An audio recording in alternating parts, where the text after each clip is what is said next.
1 Reis, no capítulo 18, do verso 30 até o 38.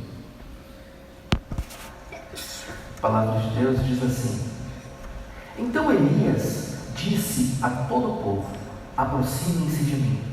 O povo aproximou-se e Elias reparou o altar do Senhor que estava em ruínas. Depois apanhou 12 pedras, uma para cada tribo dos descendentes de Jacó, a quem a palavra do Senhor tinha sido dirigida, dizendo-lhe: o seu nome será Israel.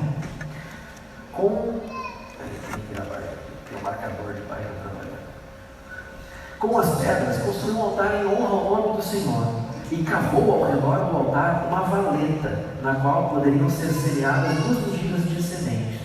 Depois arrumou a lenha, cortou o novilho em pedaços e o pôs sobre a lenha. Então lhes disse: encham de água 4 jarras grandes e derramem sobre o holocausto e sobre a lenha. A estimativa dessas jarras aí era cerca de 10 litros mais ou menos cada jarra. Então, olha só a quantidade de água. Ele vira lá essa quantidade toda, tá? E ele disse assim: bom, agora façam de novo. E fizeram de novo. Façam pela 3ª vez. Ordenou, e eles fizeram pela 3ª vez. A água escorria do altar, chegando a encher a valeta. À hora do sacrifício, o profeta Elias colocou-se à frente do altar e orou: ó Senhor, Deus de Abraão, de Isaque e de Israel, que hoje fique conhecido que Tu és Deus de Israel e que eu sou Teu servo, que fiz todas essas coisas por ordem Tua. Responde-me, ó Senhor, responde-me, para que esse povo saiba que Tu, ó Senhor, és Deus e que fazes o coração deles voltar para Ti. Então o Senhor caiu, o fogo do Senhor caiu e queimou completamente o holocausto, a lenha, as pedras e o chão, e também secou totalmente a água na valeta. Amém? Pai, nós queremos pedir, Senhor, que a Tua palavra venha até nossos corações, que essa palavra, Senhor, que é viva e eficaz, ela possa nos fazer conhecer melhor a Tua boa obra através do nosso Senhor Jesus Cristo. Que nós possamos olhar para Ti, Senhor, com a esperança que um filho Teu tem que olhar, com a confiança, Senhor, que um filho Teu tem que olhar. Que todos nós possamos ser edificados por Ti e tenhamos o nosso coração transformado, Senhor, pela Tua verdade. Em nome de Jesus. Amém e amém. Amém, gente. Hoje nós vamos falar então sobre o fogo e a água. Pastor, o fogo e a água. A água é aquela ali, mais ou menos, a gente vai chegar lá. Quando a gente pensa numa história como essa, dificilmente não nos vem à mente uma batalha, uma experiência de uma batalha, de um desafio, de alguém se colocando de um lado contra o outro. Talvez um programa de auditório, onde as pessoas ficam correndo para bater naquele botão antes e ver quem chega primeiro lá. Ou talvez uma batalha dos super-heróis da Marvel, né? A gente vai no cinema, ou a gente vê um filme épico e vê 2 exércitos se degladiando. E todas as histórias boas desse mundo, elas envolvem uma disputa. Elas envolvem algum tipo de luta ou algum tipo de batalha. A gente sempre fica animado quando a gente chega nesse momento, porque costuma ser um grande momento de uma história, né? Normalmente a história ela converge em direção ao momento em que alguém vai se enfrentar, em que vai acontecer um enfrentamento. E essas batalhas costumam ter momentos épicos. E aqui a gente olha para a história e a gente vê um profeta chamado Elias duelando contra os profetas de Baal. Eles vão até o Monte Carmelo, se encontram lá, Elias manda Acabe e vão para o Carmelo e vão te encontrar lá. Quando chega lá, os profetas de Baal para lutar com ele, para disputar com ele sobre quem é o Deus verdadeiro. E Elias diz: vem cá, vamos resolver essa história. Só que essa luta não é sobre Elias. Não é sobre como Elias era poderoso ou como Elias era bom. Essa luta é sobre como o nosso Deus é poderoso. Essa batalha, essa história, ela fala sobre como o nosso Deus, Ele não é intimidado por números, ou por situações, ou por circunstâncias. Pelo contrário, Ele controla as coisas. Ele nunca perde a controle. A gente olha aqui nessa história que na verdade era uma disputa entre Deus e Baal. Era uma disputa entre o nosso Deus, o Deus de Israel, e um Deus seguido por aquele povo. Eu vou tentar contextualizar rapidamente o que aconteceu. Acabe assumiu o reinado de Israel. E quando ele se tornou rei em Israel, Acabe começou a fazer coisas terríveis. E uma das coisas que ele fez foi se casar com uma mulher que era adoradora de Baal, chamada Jezabel. E quando ele se casa com Jezabel, ele mesmo constrói um altar para Jezabel. Então o rei de Israel teve o seu coração voltado para a idolatria. A Bíblia destaca a respeito dos reis de Israel sempre dizendo: ele fez o que era bom ou ele fez o que era mal aos olhos do Senhor. Toda vez que a gente lê o livro dos reis, o livro das crônicas, está dizendo ali mais ou menos isso. Quando chega em Acabe, ele diz no verso 33 do capítulo 16 assim: fez também um poste sagrado. Ele provocou a ira do Senhor, Deus de Israel, mais do que todos os reis de Israel antes dele. O que Deus fala de Acabe não é que o rei era ruim, ele fez o que era mal, não. Ele fez algo que provocou a ira de Deus como ninguém antes tinha feito. Acabe, ele intimidou todo mundo que temia o Senhor. E meu irmão, eu vou dizer, como tem gente intimidada nos dias de hoje. A gente fica intimidado pelas circunstâncias que a gente vive. Sabe que a pandemia, ela trouxe uma intimidação tão grande que tem gente que não sai de casa. Tem gente que não consegue sair de casa para fazer as coisas básicas da vida. Tem medo de fazer coisas que eram simples. Tem gente que até hoje não consegue vir aqui porque fica pensando: imagina eu entrar numa sala com um monte de gente, chegar naquele auditório e ter um monte de gente lá dentro, o medo que eu tenho disso, sabe? E eu vou dizer, não é sem razão que as pessoas se previnem, não trata disso. O que eu estou dizendo aqui é a respeito de um desespero, de uma falta de esperança, de uma falta de perspectiva que tomou conta dos corações. Acabe era tão mal, que ele roubou a confiança que as pessoas tinham no Senhor. E quando ele rouba essa confiança, ele tira do povo a perspectiva daquele Deus eterno e bondoso. Aconteceu que ele começou a perseguir profetas.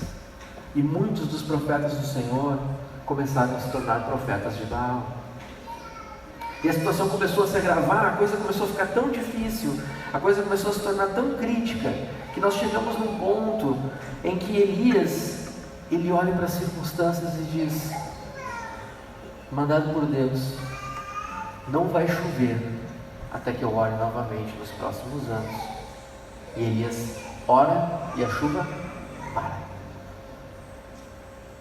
Quando você for em Israel, 3, 4, 5, 6, ó, está melhorando. Quando nós estivermos andando em Israel, nós vamos andar por aquelas ruas de pedrinhas, aquele deserto. Não é um deserto que tem o Saara que a gente vê nos filmes, é um deserto de pedregulho, é pedra. E vocês vão ver como é que é aquilo lá. Eu quero que vocês imaginem que vocês estão andando no meio daquele lugar que chove já pouco. Vocês imaginem aquele lugar com mais 3 aninhos assim de lambuja, sem nenhuma gotinha de chuva sobre eles. O estado que aquilo ficou. O desespero daquelas pessoas, antes de eles conseguirem fazer a dessalinização que eles fazem, de eles cavarem os poços que eles cavam, aquelas coisas todas de tecnologia que Israel tem hoje. Antigamente eles não tinham acesso a essas coisas. Devia ser desesperadora a situação deles. A água se acabando, os mantimentos se acabando, os recursos se esgotando, e tudo que eles podiam fazer era esperar que alguém resolvesse o problema deles. E o rei deles dizia: vamos orar para Baal, direcionando eles para Baal. Eles não tinham mais profetas. Quem confiava em Deus tinha medo e ficava acuado. Eles não tinham mais alimentos. O alimento estava escasso. Eles mal tinham água. Estava tudo numa situação terrível. E Elias, segundo Acabe, era o responsável. Ele procurou Elias para tudo quanto é lado. Despachou gente procurando Elias para tudo quanto é lado. Elias se encontra com Obadias, que era um homem temente a Deus, que trabalhava lá com ele, com Acabe. e chega para Obadias e diz para Obadias, diz para Acabe que eu vou encontrar ele. Mas tu quer que eu morra? Por quê? Porque tu desaparece, Elias. Eu vou dizer que tu está aqui, quando ele chegar e tu não tiver, ele vai me matar. O que tu está fazendo comigo? Ele falou, não, vai lá que eu vou encontrar vocês. E eles se encontram no Carmelo. Gente, quando eu for para Israel de novo, quero ter a graça de ir para o Carmelo. Gente, olha só, eu sinceramente, tem um lugar que eu gostaria de ir em Israel, era no Carmelo. Essa história, para mim, ela está entre as coisas que mais mexem comigo. E o Carmelo, com certeza, é um lugar que eu queria ver, onde aconteceu tudo aquilo. Então, a próxima vez que eu for, eu espero que seja uma caravana com essa viagem. Senão, eu vou ter que ir um dia comprar uma passagem só para ir lá no Carmelo conhecer. Mas que não deve ser muito legal, porque o Carmelo fica numa região meio perigosa de visitar. Então, é bom ter uma caravana. Mas, tirando esse parênteses, eu espero que vocês vão comigo lá no Carmelo. Quando a gente vê essa história acontecendo, essa história se desenrolando, a gente começa a perceber... Nossa, está um barulho. Será que sou eu aqui? Vamos ver aqui. Não. Tem alguma outra coisa acontecendo. Eu estou mexendo nos cabos e não sou eu. Vamos lá. Quando a gente percebe essa história, a gente descobre que essa luta que aconteceu, ela tinha alguma outra coisa envolvida, ela tinha uma série de coisas envolvidas. E aqui eu gostaria de ver com vocês 3 perguntas que precisam ser respondidas sobre essa história. A primeira delas é: por que Deus duelou? Por que Deus foi duelar com Baal? Por que Deus precisava fazer isso? Por que Deus se interessou por essa história? Se a gente olhar para pensar, Deus é o Criador de todas as coisas. Para que Ele vai perder tempo fazendo duelo com um falso Deus de um povo que hoje a gente nem lembra mais deles? E, sabe, não faz nenhum sentido isso para nós aparentemente. Mas Deus, Ele faz isso com um propósito. E eu gostaria de falar um pouco com vocês sobre isso. Deus, Ele queria trazer o temor de volta aos corações. Por ele não precisava fazer duelo nenhum, mas o povo de Israel precisava vê-lo duelando. O povo de Israel precisava disso. Olha o que diz aqui no verso 21. Elias dirigiu-se ao povo e disse: até quando vocês vão oscilar de um lado para o outro? Se o Senhor é Deus, sigam-no, mas se Baal é Deus, sigam a Baal. Elias olha para eles e diz: olha, gente, por favor, povo, prestem atenção no que vocês estão escolhendo. Vocês podem tomar uma decisão de seguir os rumos dessa vida, os rumos dos seus próprios prazeres, os rumos dos seus próprios desejos. Vocês podem seguir os rumos dos deuses que essa era propõe. Vocês podem seguir o egocentrismo de vocês, podem fazer o que vocês quiserem. Mas decidam, não digam que vocês estão temendo a Deus, porque Deus não se agrada do que está acontecendo.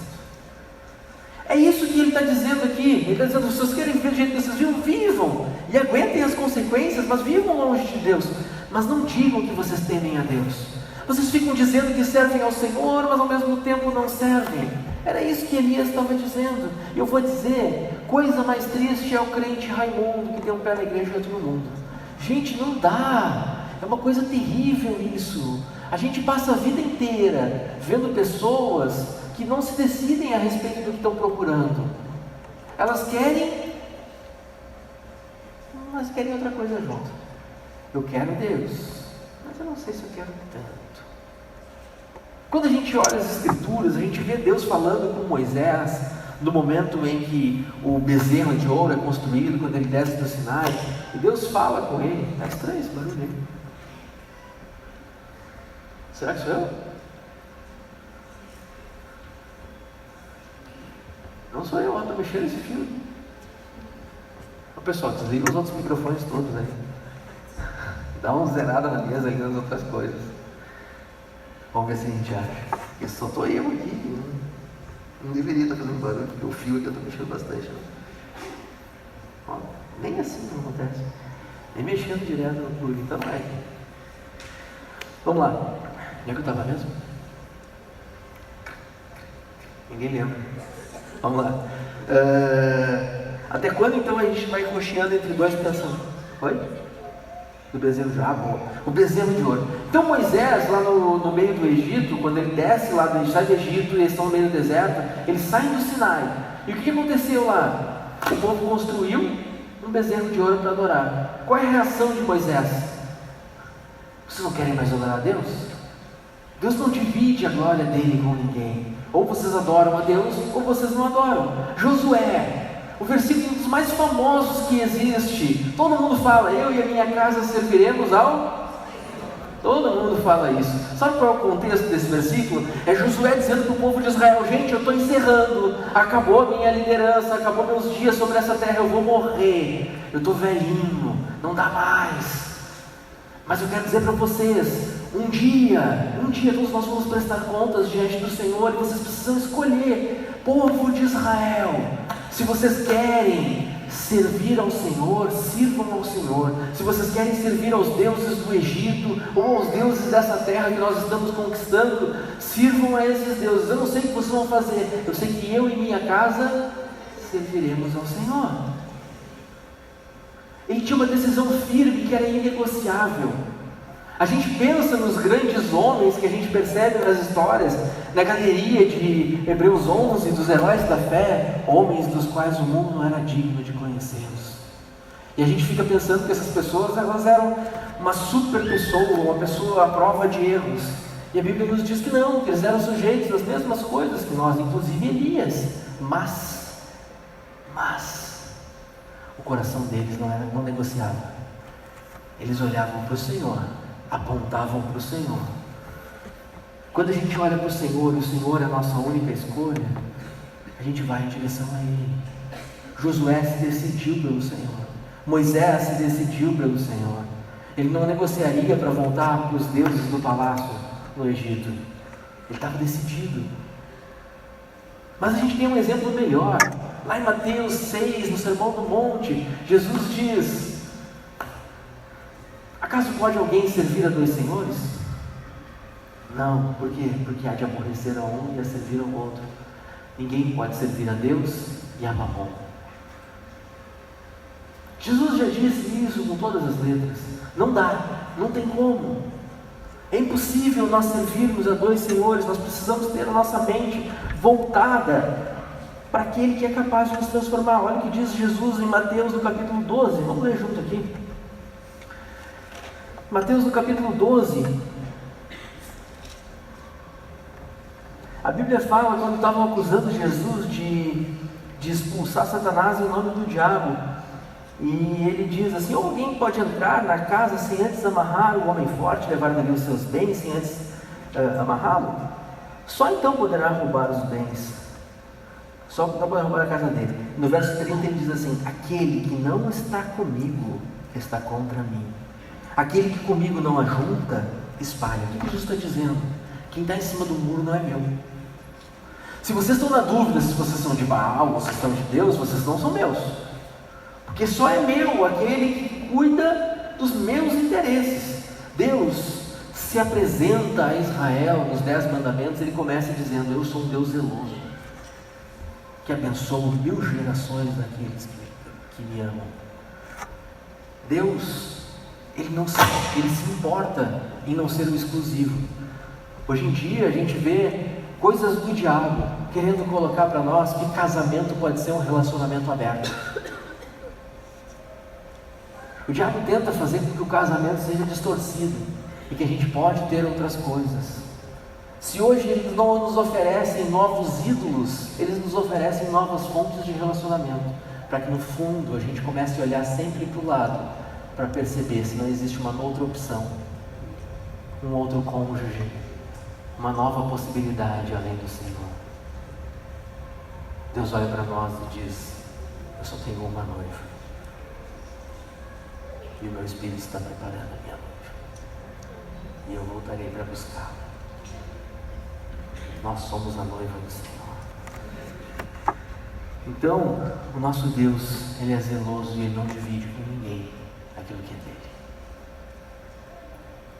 Deus, Ele quer ser exclusivo na nossa vida.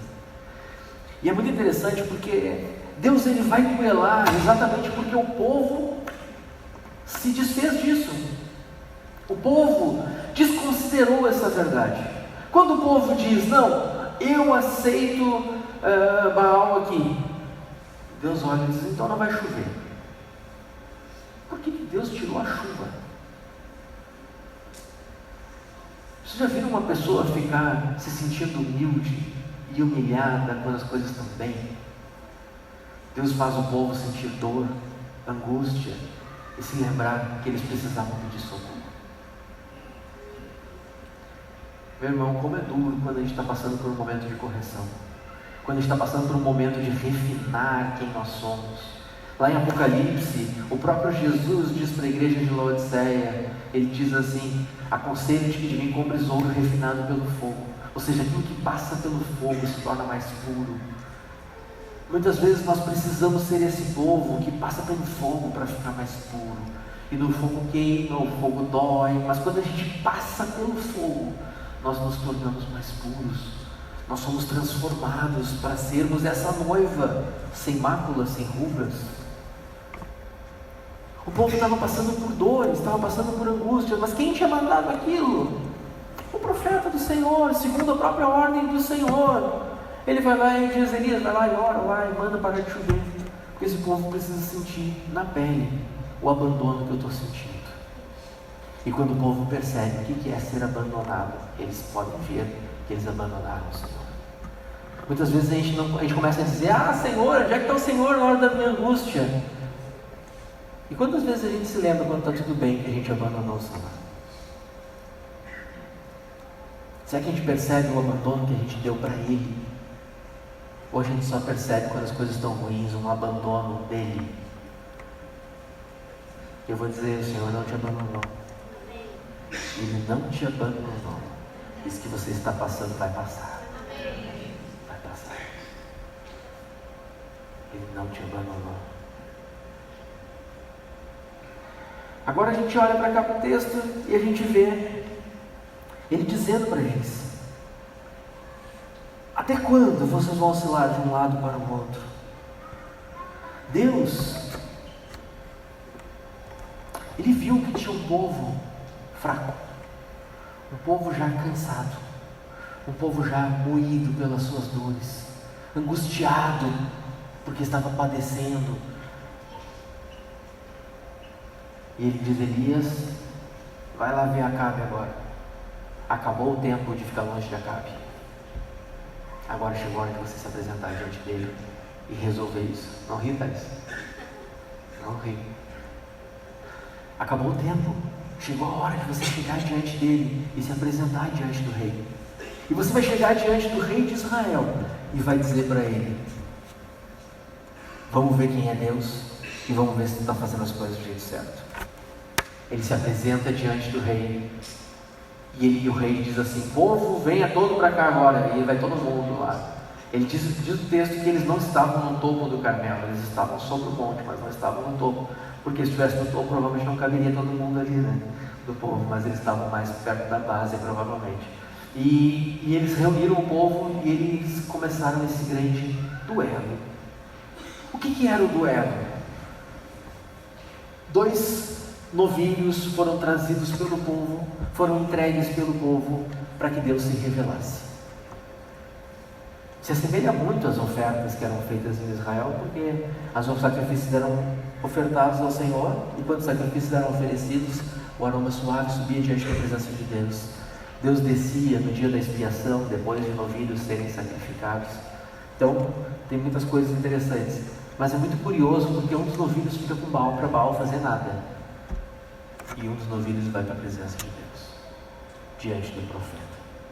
Quando eles estão ali, diante daquela situação, o que acontece é que Deus, Ele estabelece algo novo. Deus nunca quer ouvir o que o diabo tem para falar. Olha que curioso, Deus não costuma fazer isso. Isso acontece em alguns poucos casos. Mas aqui, Elias diz para eles: ofereçam, façam o que vocês têm que fazer aí, diante do Senhor, se ofereçam diante dele, e deixa Deus, o Deus de vocês, tentar fazer vir fogo do céu. E eles começam a clamar para Baal. e começam a gritar para Baal, e começam a fazer as suas danças, os seus rituais todos diante de Baal. E sabe o que acontece? Nada. Olha o que diz aqui no verso 26, no final diz assim: mas não houve nenhuma resposta, ninguém respondeu. Não houve resposta nenhuma. O Salmo 115 é um salmo que fala sobre idolatria. Vamos ler o Salmo 115 para a gente ler junto. Salmo 115 diz assim: não a nós, Senhor, nenhuma glória para nós, mas ao teu nome, sim, por teu amor e por tua fidelidade. Porque se perguntam as nações: onde está o Deus deles? O nosso Deus está nos céus e pode fazer tudo o que lhe agrada. Mas e os ídolos deles? Os ídolos deles são de prata e de ouro, são feitos por mãos humanas. Têm boca, mas não podem falar. Têm olhos, mas não podem ver. Têm ouvidos, mas não podem ouvir. Têm nariz, mas não podem sentir cheiros. Têm mãos, mas não podem apalpar. Têm pés, mas não podem andar. E não emitem som nenhum com a sua garganta. O verso 8 tem uma coisa terrível. Ele diz assim: tornam-se como eles, aqueles que os fazem e todos os que nele confiam. Quando nós adoramos a qualquer coisa que não seja Deus, nós nos tornamos semelhantes ao nosso ídolo. Preste atenção nisso. Se o teu ídolo é um desejo desenfreado pelo prazer, você não vai ser mais do que um objeto de prazer. Se o teu desejo é uma busca desenfreada por riquezas, você não vai ser mais do que um objeto que a riqueza domina. Qualquer coisa que seja o teu objetivo e o ídolo do teu coração. Pastor, mas ele estava falando ali de ídolos de ouro e de prata. Sim, porque naquela época se adorava essas coisas, hoje não. Vocês conhecem alguém que tenha uma estátua de Baal em casa? Ou uma estátua de Moloque em casa? Tem, né? Malemal tem uns Buda aí que o pessoal bota umas moedinhas dentro, mas também não estão adorando aquilo dali, né? É meio que uma decoração, assim. É muito difícil achar uma pessoa realmente desse tipo, né? Idólatra como eram esses povos pagãos aqui. E aqui a gente vê, eu não vou entrar no mérito da Igreja Católica, tá? Antes que alguém fique perguntando: mas eu conheço alguém que faz umas orações lá na frente de uma estátua. Não vou entrar nesse dilema aqui agora. Mas, quando a gente olha aqui para as Escrituras, a gente vê o Salmo 115 condenando e dizendo que aqueles que fazem essas coisas se tornam semelhantes aos ídolos mortos, ideologias vazias, coisas que não geram projeto de vida e não são fonte de vida. Mas aqueles que adoram ao Senhor se tornam semelhantes ao Senhor. Se tem uma coisa que a gente pode fazer, é ver a restauração da imagem de Deus na nossa vida. Quando Deus nos criou, Ele nos formou a imagem e semelhança dEle. E quando nós o adoramos, nós vamos nos tornando cada dia a imagem e semelhança dEle. Somos conformados a Jesus. Amém? Mas quando a gente vê aqui esse texto, a gente chega em segundo lugar para perceber como Deus venceu. Como que Deus venceu? Deus poderia ter simplesmente matado aqueles profetas de Baal e resolvido o problema. Podia ou não podia? O que aconteceu na revolta do deserto lá, quando o povo se levantou contra Moisés? Deus abriu um buraco na terra, matou. Acabou. Tem mais revolta. Acabou isso aí. Né? Vamos resolver de outro jeito. O que aconteceu com Sodoma? Resolveu rápido. Ele mandou fogo, destruiu a cidade inteira, aquele monte de gente pervertida que estava longe do Senhor, e ele mandou embora. Acabou, resolveu. E aqui o que acontece? Eles ficam fazendo seus rituais, tentando de que jeito, e o Senhor queria quebrar o coração deles. Deus queria restaurar essas vidas. Olha o que acontece aqui. No verso 27 diz assim: ao meio-dia, Elias começou a zombar deles. Elias debochado. Ele começa: gritem mais alto, dizia. Já que ele é um Deus, quem sabe ele esteja meditando, ou esteja ocupado, ou viajando. Talvez ele esteja dormindo e precise ser despertado. Então passaram a gritar ainda mais alto e a se ferir com espadas e lanças, de acordo com o costume deles, até sangrar. Imaginando, tá? O bicho espartejado, aquele monte de sangue, e agora um monte de gente andando em volta daquele bicho, dançando e se cortando com espada. Até aí a gente consegue imaginar a cena. Agora você consegue imaginar alguém se ferindo com lança? Cara, até onde tu pode enfiar uma lança sem matar o cara, ou sem causar um estrago gigantesco? Pois na cultura deles, eles adoravam ao Deus deles fazendo isso. Muitas vezes a gente fica pensando que a gente pode convencer Deus a fazer aquilo que a gente quer a partir das nossas próprias dores. Eu vou convencer Deus. Eu vou ficar uma semana sem entrar na internet. Eu vou ficar um mês sem mexer no WhatsApp. Eu vou fazer um propósito agora especial, onde Deus vai mover o seu coração só porque eu não estou mais entrando no Instagram e no Facebook. E meu irmão, no fundo, tu está engordando teus braços, sangrando para ver se acontece alguma coisa. Você está tentando convencer Deus. Deus não é barral para você convencer Ele de nada. Você pode fazer essas coisas para que você sinta falta delas, para que o teu coração seja transformado. Jejum, você não convence Deus com jejum. Quem é convencido é você da sua dependência de Deus.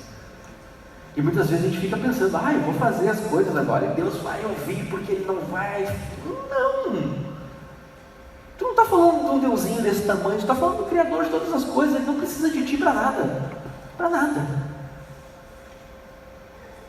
Mas Ele quer ver um coração quebrado na presença dEle. Ele quer ver pessoas que olhem para Ele e confiem nele. Como Elias.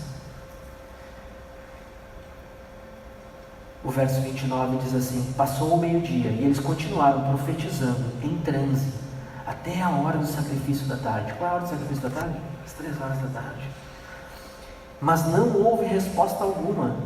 Ninguém respondeu, ninguém deu atenção. Por quê? Porque eles têm olhos, mas não veem, têm boca, mas não falam, têm nariz, mas não podem cheirar, têm mãos, mas não podem apalpar, têm pés, mas não podem andar, e nem som algum sai da sua garganta.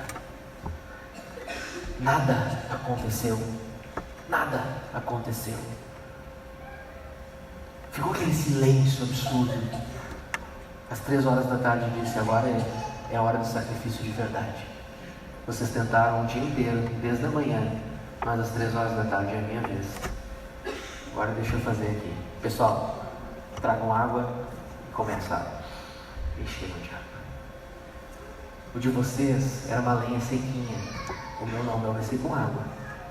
Para ninguém achar que eu estou fazendo trapaça, que eu trouxe um isqueiro do futuro para acender aqui. Não, eu quero que vocês acreditem. Eu quero que vocês acreditem nisso que vocês estão vendo. Eu vou dizer, quem é que já tentou fazer fogo com lenha molhada? Fazer um churrasco um dia, uma coisa assim. Nossa, coisa horrível que é, né? O que a gente padece para fazer isso. Imagina com a lenha ensopada, encharcada. Sabe, quando está úmido já é ruim. Quando está úmido, é muito difícil de conseguir vencer aquela umidade. Tu tem que fazer muita força, botar um monte de papel, roupinha ou alguma outra coisa que tu tenha acesso para conseguir fazer com que ela seque primeiro, para depois tu começar a fazer fogo. E o que eles fizeram ali? Eles encharcaram a lenha. Viraram tanta água que ela desceu pelo meio das pedras e ficou nas valetas ali. Ele botou mais de 150 litros de água lá. Sabe que é 150 litros de água em cima de uma carga, em cima de uma madeira, para ver se ficava impossível de acender aquele troço? E ele fez. Fez tudo isso. Quando ele termina, ele faz uma oração. Ele faz uma oração, e é muito interessante a oração dele. Porque às vezes a gente pensa que na hora que a gente vai fazer uma oração, a gente precisa agora, vamos caprichar na oração. Porque o segredo está na oração, entendeu? A oração que eu fizer, se ela for boa, Deus vai ouvir a minha oração. A oração tem que sair agora daquele jeito, eu tenho que fazer uma oração bem longa, toda rebuscada para conseguir chegar lá. E aí Deus vai ouvir a oração de Elias. Ó Senhor, Deus de Abraão, de Isaac e de Israel, que hoje fique conhecido que Tu és Deus em Israel e que eu sou Teu servo, e só fiz essas coisas porque ela é por ordem Tua. Responde, meu Senhor, responde, para que esse povo saiba que Tu, ó Senhor, és Deus, e que fazes o coração deles voltar para Ti. Só isso. O que Deus fez? Deus acendeu o fogo. Deus acendeu o fogo. A oração, ela flui de um coração. A oração, ela não é fruto de uma capacidade intelectual rebuscada. A oração, ela é fruto de um coração ansioso, desesperado. Existe um risco que a gente corre de que a cada dia o nosso coração ele se volte para a construção de um altar bonito, de um sacrifício perfeito e de todas as coisas bem organizadinhas, mas que a gente se esqueça que o nosso objetivo é ver o fogo do Senhor. Pois o que nós precisamos é o fogo do Senhor sobre as nossas vidas. Nós não precisamos de mais nada se nós tivermos o fogo do Senhor. Todas essas etapas fazem parte da preparação, mas só fazem sentido se no nosso coração existir um desejo de conhecer o Senhor. Sem esse desejo, você pode fazer um sacrifício, você pode montar um altar, você pode viver uma prática com todas as estruturas organizadas na sua religiosidade, e não vai servir para nada. Mas se tiver um desejo no teu coração, você vai fazer uma oração, e essa oração é a oração que faz o fogo cair do céu, faz o teu sacrifício ter um propósito, faz o teu sacrifício ter um destino, e a presença de Deus é revelada através disso. Agora olha o que é a oração dele. No finalzinho tem uma coisa que é muito curiosa. Ele diz assim: Senhor, para que eles saibam que tu, ó Senhor, és Deus e que fazes o coração deles voltar para ti. Todo o povo que estava ali era um povo que não acreditava mais em Deus. Vamos voltar lá no verso 21. Elias se dirigiu ao povo e disse: até quando vocês vão oscilar de um lado para o outro? Se o Senhor é Deus, sigam-no. Se Baal é Deus, sigam-no. O povo, porém, nada respondeu. Deixa eu perguntar um negócio para vocês. Sabe quando alguém faz uma pergunta para vocês que vocês não querem responder? Aquele silêncio constrangedor que tu fica assim: cara, eu não posso dizer a verdade, que vai magoar essa pessoa. Esses dias o Guga teve uma situação muito curiosa lá em casa, e no meio dessa situação eu cheguei para ele e perguntei: Guga, tu fez isso? Quando ele ficou quieto, eu sabia que ele tinha feito. É claro que eu insistia até ele admitir, mas o silêncio dele já dizia tudo. Está ali Baal e o Senhor é aquele que livrou vocês da terra do Egito, da escravidão. O Senhor é aquele que guiou vocês no deserto, que enviou maná para os pais de vocês. O Senhor é aquele que fez uma coluna de nuvem proteger vocês durante o dia, que mandou uma coluna de fogo para aquecê-los durante a noite, que guiou vocês durante o deserto, que fez com que vocês derrubassem as muralhas de Jericó, invadissem essa terra prometida e desse esse lugar de descanso. O Senhor é aquele que capacitou os juízes para operar milagres e vitórias poderosas contra os exércitos inimigos. E agora a gente está aqui. O Senhor é aquele que levantou um jovenzinho chamado Davi. E eles conheciam todas essas histórias, conheciam todas essas coisas. E ele diz: esse é o Senhor. Vocês escolhem o Senhor ou vocês escolhem Baal, que acabou de ser apresentado por esse cara? E aquele silêncio que diz tudo.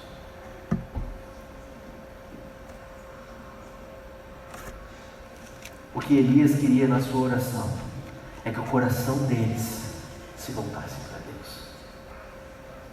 Ele disse: Senhor, eles precisam ver que é Tu que faz o coração deles se voltar para eles, não sou eu não tenho poder, eu não quero que eles tenham o coração convertido a mim, eu quero que o coração deles se converta a Ti, Senhor. Às vezes a gente quer fazer as coisas na força do nosso braço, quer convencer as pessoas de que a gente pode fazer alguma coisa por elas, e de que a gente é legalzinho, e a gente convence as pessoas que sendo legalzinho está tudo bem. Meu irmão, ser legalzinho não faz da gente igreja, o que faz da gente igreja é o Senhor. O que faz a gente ser povo de Deus é Deus, não é o povo. Eu sei que parece ridículo, mas é bom a gente falar isso. O povo não faz ninguém ser povo de Deus, é Deus que faz o povo de Deus ser povo de Deus. Elias estava ali clamando a Deus, dizendo: Senhor, quebra o coração deles. Às vezes a gente tenta mostrar para as pessoas que as pessoas podem ser transformadas, e a gente esquece de fazer uma oração por essa pessoa, pedindo: Deus, transforma o coração das pessoas que eu amo. Eu quero ver a Tua salvação, eu quero que ela prove da mesma alegria que eu tenho provado na Tua presença. Mas quanto tempo a gente se dedica em oração por essa pessoa? Eu vou dizer: se tem alguém que orou pela tua vida, meu irmão, você precisa ser grato a essa pessoa.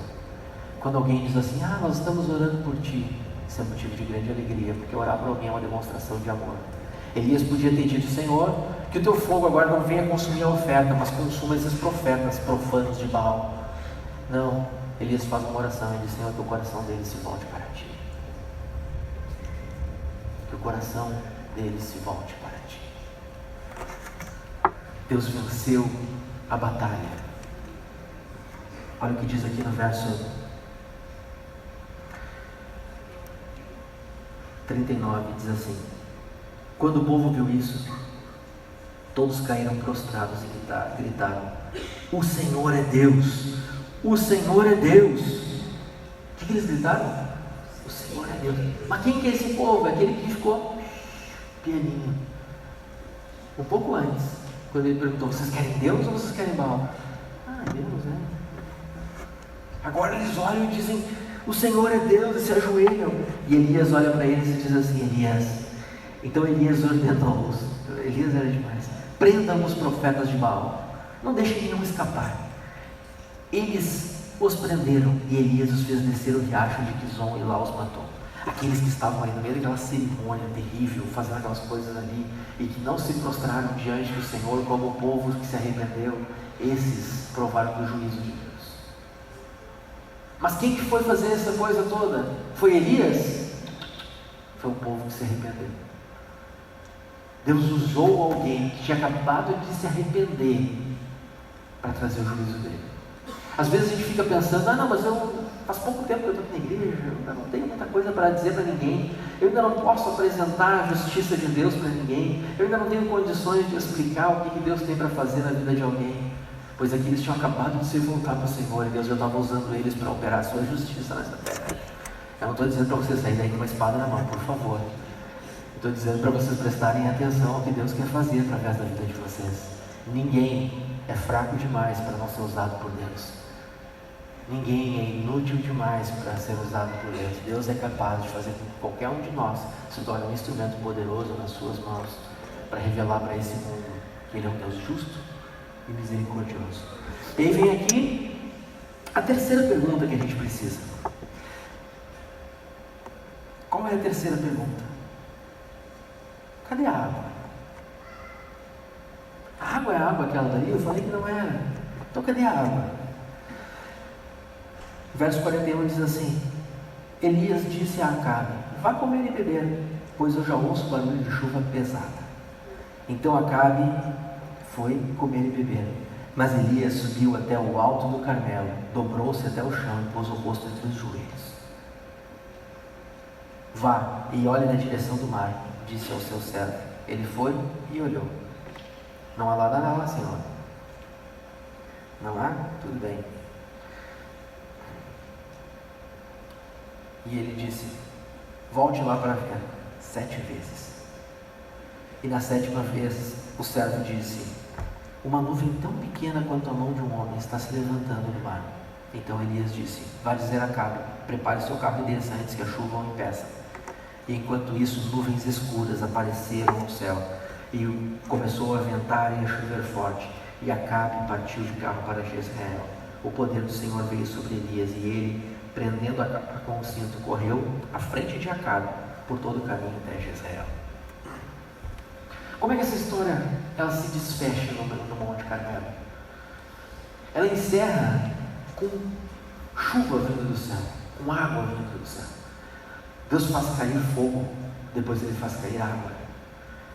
Pastor, por que Deus não fez ao contrário? Se a ideia dele era mostrar aquele negócio sequinho, depois ele teve que molhar aquele negócio com um monte de coisa. Por que ele não foi ali antes e fez chover primeiro, para depois ele secar tudo com o fogo dele, e aí depois estava tudo resolvido? O povo queria o quê? Queria chuva. O desespero deles qual era? A falta de chuva. Quando que a chuva voltaria? Quando Elias clamasse ao Senhor. E o que Elias fez? Ele clamou ao Senhor. 1 vez, nada aconteceu. 2 vezes, nada aconteceu. 3 vezes, nada. 4, nada. 5, nada. E toda vez que ele fazia isso, ele dizia: vai lá e olha de novo. E o guri voltava e ia de novo. Vai lá e olha de novo. Vai lá e de novo. Chegou uma hora que o guri deve ter pensado: acho que esse cara aí está viajando, não vai chover coisa nenhuma hoje. De repente ele foi lá e tem lá uma nuvenzinha assim, mas é pequenininha, tamanho da mão de uma pessoa. Opa, então vai lá e avisa agora a ele que vai chover. Como assim vai chover? Uma nuvenzinha de nada. Não demorou muito e tudo ficou pronto. Fechou o tempo e começou a cair uma grande chuva. A chuva era o anseio do coração. A chuva era o sinal da prosperidade, da restauração de Israel. O povo queria o quê? Queria a chuva. E o que Deus deu para eles? Fogo. O que Deus mandou Elias fazer? Mandou eles dizerem: junta os profetas, separem 2 novilhos, monte um altar, ofereça o sacrifício, molhe o sacrifício, molhe de novo o sacrifício, molhe de novo o sacrifício, e agora eu vou mandar fogo. Mas não é fogo que a gente quer água. E Deus manda água? Manda. Quando? Depois que o povo reconhece que só o Senhor é Deus. Muitas vezes a gente fica ansioso, dizendo: Senhor, eu preciso do teu milagre, eu preciso do teu milagre, eu quero a tua restauração, eu quero que o Senhor faça algo na minha vida. Mas a gente não consegue olhar para Deus. A gente olha para Deus como se ele fosse o gênio da lâmpada, que a gente esfrega e vem resolver o nosso problema. A gente não olha para ele como o Senhor, Criador de todas as coisas. Nosso coração precisa se encher de temor, nosso coração precisa se encher de paixão, porque somente o Senhor é Deus. Não existe outro capaz de fazer isso, não existe outro que deva ser exaltado, não existe outro que deva ser adorado. Mas Ele não é o resolvedor de problemas teus.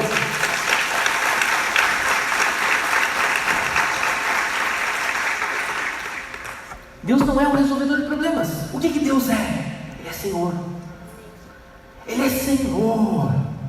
Se você olhar para Ele como Senhor, você pode chegar para Ele e dizer assim: Deus, Tu és o Senhor, só Tu és Senhor, e eu sei com quem eu estou falando. Se eu sei com quem eu estou falando, eu sei o que eu posso pedir. Agora, se você chega diante de Deus dizendo: não, para aí, não, eu só estou querendo resolver um probleminha, eu entrei aqui hoje porque eu queria resolver um probleminha. Meu irmão, se tu não sair daqui entendendo que o Senhor é Deus, o teu probleminha vai sair junto contigo. Mas se você confessar quem é o Senhor, você se torna filho dele. Jesus, ele veio para fazer isso. O poder de Deus é revelado na sua plenitude através do Filho de Deus, através do Filho de Deus. João, vamos ler o que diz lá em João, Evangelho de João, capítulo 1. Eu sei que vocês conhecem o texto, vamos lá. João capítulo 1, a Bíblia diz: no princípio era aquele que é a palavra, e ele estava com Deus e era Deus. Ele estava com Deus no princípio, e todas as coisas foram feitas por ele, e sem ele nada do que foi feito se fez. E aí lá no verso 11 verso 10 diz assim: aquele que é a palavra estava no mundo, e o mundo foi feito por ele, mas o mundo não o reconheceu. Ele veio para o que era seu, mas os seus não o receberam. Contudo, aos que o receberam, aos que creram em seu nome, deu-lhes o direito de se tornarem filhos de Deus, os quais não nasceram por descendência natural, nem pela vontade da carne, nem pela vontade de algum homem, mas nasceram de Deus. Qual é a promessa de Deus? É que nós nos tornaremos filhos se confiarmos no Filho. É através de Jesus que essas coisas fazem sentido. Sabe por que faz sentido? Porque um dia teve que subir num monte um sacrifício. Ele carregou uma cruz como forma do seu altar, e ele subiu até aquele monte, e lá naquele monte ele foi oferecido na hora do sacrifício da tarde, e o sangue dele foi derramado, e o sangue dele foi apresentado, e por causa do amor do Senhor por nós encontramos o perdão, nós encontramos a graça do Senhor. É somente por causa de Jesus. Hoje nós não precisamos ver um cordeiro ou um novilho sendo oferecido como um sacrifício para que a gente veja a glória de Deus. Por quê? Olha o que eu fechei a Bíblia aqui. Puxa vida. Vamos ler de novo aqui. João, capítulo 1 de novo. Vamos lá. João 1. Vamos. Devia ter deixado marcado isso aqui. João, capítulo 1 diz assim: no verso 14, depois daquilo que eu li, eles não nasceram pela vontade da carne, nem pela vontade de algum homem, mas nasceram de Deus. No verso 14 diz assim: aquele que é a palavra tornou-se carne e viveu entre nós, e vimos a sua glória, a glória como do unigênito vindo do Pai, cheio de graça e de verdade. O que a gente viu quando a gente olhou para Jesus? O unigênito do Pai. Preste atenção, o sacrifício que era oferecido antes, ele não tinha poder para fazer coisas, mas Deus, por misericórdia, ele entendia a prefiguração do seu filho, o seu filho que viria depois. Ele representava Jesus que viria depois. Elias ofereceu um novilho, o Pai enviou o seu filho. O Pai enviou o próprio Filho para nos perdoar. E quando a gente contemplou a glória do unigênito do Pai, cheio de graça e de verdade, quando a gente olhou para Jesus e viu quem era Deus, nosso coração pode se derramar diante dele. Até lá, tudo que a gente pode fazer é olhar para as coisas, olhar para as situações e dizer: e agora o que vai ser de mim, o que vai ser de mim? Mas quando nós contemplamos quem Deus é, quando nós contemplamos o fogo de Deus caindo do céu como Israel, hoje nós não olhamos mais o fogo, nós olhamos para Cristo. Mas quando nós conseguimos perceber essa realidade do sacrifício apresentado diante de Deus, e Deus recebendo o sacrifício como oferta, existe restauração. Deus recebeu com fogo o sacrifício de Elias, e Deus recebeu com trevas o sacrifício de Jesus. As trevas tomaram conta da terra, os túmulos se abriram, os mortos ressuscitaram, aconteceu uma reviravolta espiritual naquela ocasião. E eu quero dizer para vocês, aquilo foi o começo de uma revolução. Deus tem muitas coisas para fazer através das nossas vidas para revolucionar esse mundo, mas depende do quanto nós confiamos nele, e somente nele, e em mais nenhum Deus. Não existe nenhum Deus que possa fazer isso no lugar do nosso Deus. Não existe uma pessoa, não existe um poder, não existe uma estrutura, nada disso resolve. Somente o Senhor, somente olhando para Ele, porque Ele é a fonte de tudo que nós precisamos.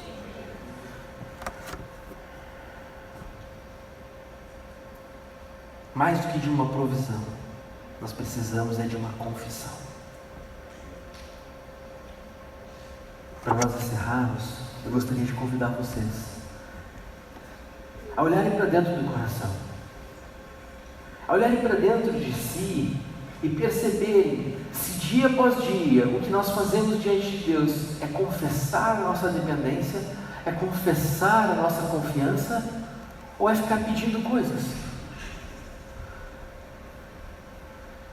Às vezes a gente está precisando realmente de uma provisão, e no momento da angústia nós oramos dizendo: Senhor, me ajuda, Senhor, proveja o que eu preciso. Tudo bem, não está nada errado de falar com Deus e pedir para Deus prover as coisas que você precisa, mas eu quero dizer uma coisa: se isso é tudo que você consegue fazer, você não está adorando a Deus, você está usando Deus como um reino na sua lâmpada.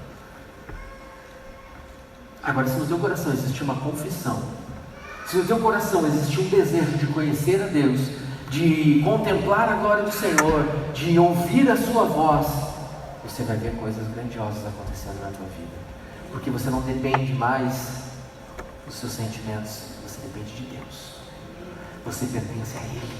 Quando você olha para Ele e você confia nele, você está olhando para a fonte de tudo aquilo que você precisa. Você não está mais olhando para uma solução para o teu problema, você está olhando para o Criador de todas as coisas.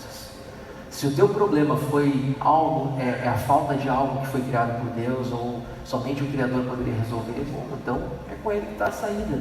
Mas você não pode esquecer de quem Ele é, para que você dê a glória da maneira correta para Ele, para que você não se apresente diante de Deus da maneira errada, para que você se apresente com temor no coração, com um olhar de alguém que tem dependência dEle, não alguém que é cheio de si, cheio de confiança, como aqueles profetas que se cortavam, que se lançavam e que faziam um monte de coisas e entravam em transe e faziam diversos rituais, como se aquilo fosse suficiente para alguma coisa.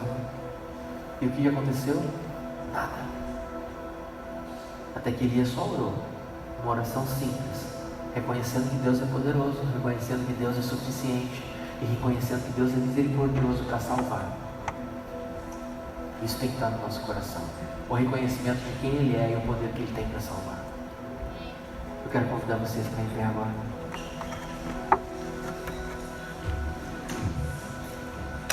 Talvez você tenha chegado até aqui com um desejo no coração de pedir algo para o Senhor. E o Senhor quer ouvir a tua voz confessando primeiro quem Ele é. O Senhor quer ouvir a tua voz declarando para Ele quem Ele é. Pois se você confia em Deus, se você acredita nele, se você ama o Senhor, declare para Ele o seu amor. Apresente-se diante dele com o coração que queima na presença dele. Que o fogo esse que foi derramado sobre a oferta agora queime sobre o teu coração. Que você possa olhar para si e ver o fogo do Senhor ardendo dentro de ti. Se ofereça ao Senhor como um sacrifício vivo aqui nesse lugar. Chegue diante dele dizendo: Deus, eu preciso de ti. Eu preciso, Senhor, de ti. Eu preciso da tua presença. Eu preciso do teu toque, Senhor. Eu dependo de ti. Pois só tu és soberano. Só tu és majestoso. Tu és o Criador, és suficiente, Senhor, sobre toda a criação. Nada do que existe teria sido feito sem Jesus. Pois aquele que criou todas as coisas, Ele controla todas as coisas pelo poder da sua palavra. E Ele pode transformar a tua situação. Mas você não está diante de alguém que você pode constranger ou mandar nele. Você está diante do Senhor do universo, do Criador de todas as coisas. E como tal, nós precisamos nos colocar diante dele humildemente, reconhecendo a nossa dependência, reconhecendo a nossa insignificância até mesmo diante dele. Nós não somos nada, nós somos como um vapor que hoje está aqui e amanhã não está mais. E mesmo assim o Senhor nos amou.